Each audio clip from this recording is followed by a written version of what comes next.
Assalamualaikum warahmatullahi wabarakatuh. Perkenalkan, nama saya Isnani Nabila, saya dari Prodi Manajemen, reguler pagi semester 4. Pada kesempatan kali ini, saya akan membahas tentang analisis perilaku konsumen, yaitu dari mata kuliah ekonomi manajerial. Apakah yang dimaksud dengan perilaku konsumen? Tentunya kita tidak asing kalau dalam ilmu ekonomi itu apa itu konsumen. Kita harus tahu apa itu perilaku konsumen juga. Perilaku konsumen adalah perilaku yang ditunjukkan dalam mencari, menukar, menggunakan, menilai, mengatur barang atau jasa yang mereka anggap akan memuaskan kebutuhan mereka. Definisi lainnya adalah bagaimana konsumen mau mengeluarkan sumber dayanya yang terbatas seperti uang, waktu, tenaga untuk mendapatkan barang atau jasa yang diinginkan. Jadi perilaku konsumen itu adalah sebuah cara untuk menukar, menggunakan, menilai. Lebih tepatnya itu konsumen itu kayak seseorangnya itu yang melakukan kegiatan ekonomi. Jadi mereka akan menggunakan uang atau yang lainnya untuk mendapatkan kepuasan tersendiri bagi diri mereka. Nah, di perilaku konsumen ini ada konsep 5W 1H. Apa aja? Yang pertama ada why, mengapa mendapatkan barang dan jasa tersebut. Ada what, berupa apa barang atau jasa tersebut. Who, siapa yang mendapatkan barang jasa itu. When, kapan bisa didapatkan barang jasa tersebut. Where, di mana barang jasa tersebut bisa didapatkan. How, bagaimana barang jasa tersebut didapatkan. Jadi ini konsepnya penting ya buat perilaku konsumen. Lanjut. Nah, ternyata ada juga nih faktor yang mempengaruhi permintaan konsumen. Jadi di lain sisi ada permintaan konsumen, apa aja yang jadi faktor utamanya, yaitu ada sebagai berikut. Yang pertama ada pendapatan, maksudnya ini pendapatan konsumennya sendiri. Yang kedua ada selera konsumen, yang dimana kalau selera orang itu beda-beda dan tidak sama ya. Yang ketiga ada harga barang, di saat kondisi yang lain tidak berubah. Harapan konsumen, artinya di mana ini akan mengacu apakah produk tersebut akan naik atau turun di masa depan. Dan yang kelima, jumlah penduduk. Semakin banyak jumlah penduduk, maka semakin baik pula permintaannya. Selanjutnya, ada teori tingkah laku konsumen. Teori tingkah laku konsumen itu apa? Utility. Ini utility sangat penting dalam tingkah laku konsumen.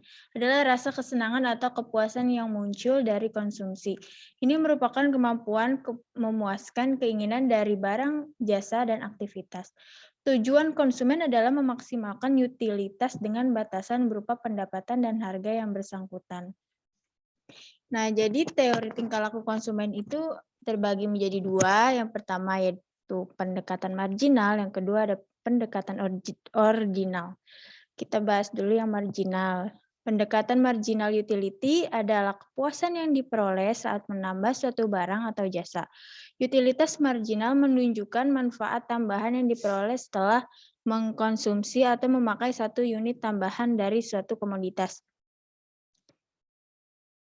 Dan yang kedua yaitu ada pendekatan ordinal. Pendekatan ordinal menggunakan pengukuran bertingkat untuk menganalisis kepuasan konsumen. Faktor tersebut tak dapat diukur dengan angka, tetapi hanya dapat diukur dengan peringkat, misalnya tidak puas, puas, lebih puas, sangat puas, dan seterusnya. Jadi kalau pendekatan ordinal ini tidak dapat diukur dengan angka ya. Sedangkan pendekatan marginal ya. Lanjut, pendekatan kardinal. Masih kita bahas tentang pendekatan kardinal. Kepuasan seseorang konsumen dalam mengkonsumsi suatu barang dapat diukur dengan satuan kepuasan, misalnya mata uang. Setiap tambahan satu unit barang, pendekatan kardinal itu sama dengan pendekatan marginal ya. Kepuasan yang diperoleh konsumen tersebut dalam jumlah tertentu. Pandangan antara besarnya utility menganggap bahwa besarnya utility dapat dinyatakan dalam bilangan atau angka. Analisis kardinal menggunakan alat analisis yang dinamakan marginal utility atau pendekatan marginal. Jadi pendekatan kardinal ini dia dihitungnya dengan angka. Lanjut. Ini ada asumsi dasar pendekatan marginal, semacam rumusnya gitu. Jadi ada marginal utility, kita harus mengetahui key-nya atau output-nya, perubahan total utility-nya, perubahan output-nya, tinggal kita masukin aja di sini. Selanjutnya, ada teori nilai guna atau utility. Marginal utility atau kepuasan marginal yaitu pertambahan atau pengurangan kepuasan sebagai akibat adanya pertambahan atau pengurangan penggunaan satu unit barang tertentu. Jadi kepuasan marginal itu pertambahan atau pengurangan kepuasan dari satu unit barang tertentu. Kalau total utility itu keseluruhannya. Jadi ini kalau marginal utility satu barang, kalau total itu keseluruhannya dari sejumlah barang-barang tertentu. Yang selanjutnya yaitu ada faktor yang mempengaruhi nilai guna. Setelah kita tahu teori nilai gunanya, ya ada dua ini, kita juga harus tahu faktor apa aja yang mempengaruhi nilai guna atau utility. Yang pertama ada jangka waktu konsumsi barang yang sama, yang kedua ada daya ingat konsumen, dan yang ketiga ada kualitas barang.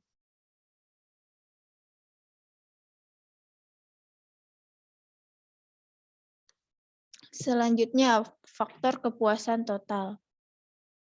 Hubungan antara jumlah barang yang dikonsumsi atau Q, TU, dan MU. Jadi fungsi kalau kita cari fungsi TU-nya yaitu 16 Q dikurangi Q2. Ini ada contoh tabelnya, jadi kita tinggal masukin aja. Ini kayak cuma contoh.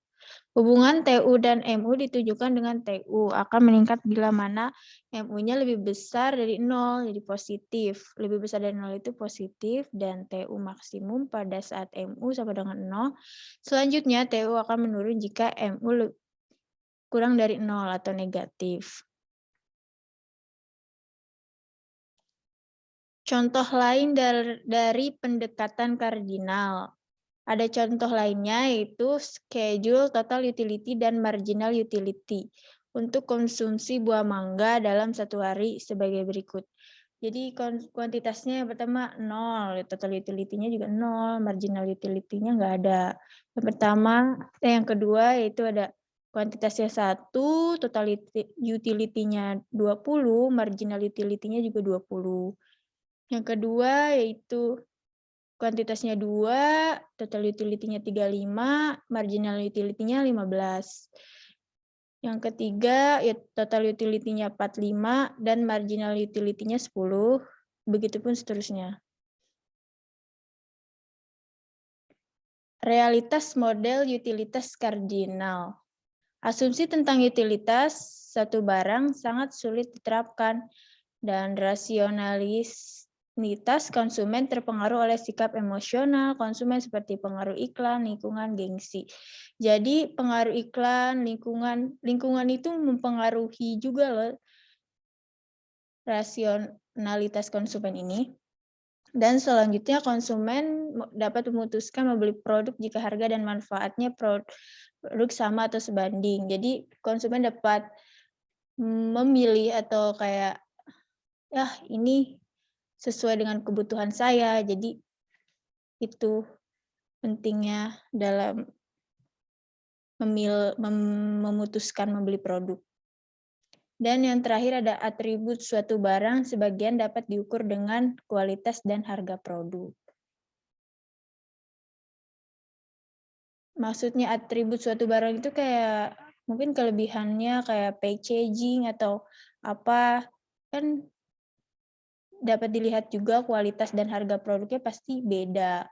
Semakin bagus packagingnya, semakin tinggi juga harganya. Itu contoh kecilnya. Yang terakhir yaitu ada kurva total dan marginal utility. Jadi kalau kurva total itu bisa dilihat dia kayak naik, terus ininya sama. Dan kalau kurva marginal itu dia kayak turun gitu ke bawah. Ini kurva marginalnya, ini kurva total utility-nya. Tadi yang sudah saya jelaskan kalau total itu kayak semuanya, kalau marginal itu kayak satu produk doang gitu.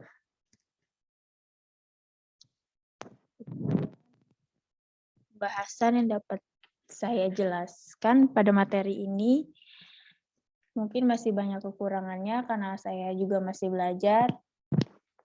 Mohon dimaklum. Terima kasih. Wassalamualaikum warahmatullahi wabarakatuh.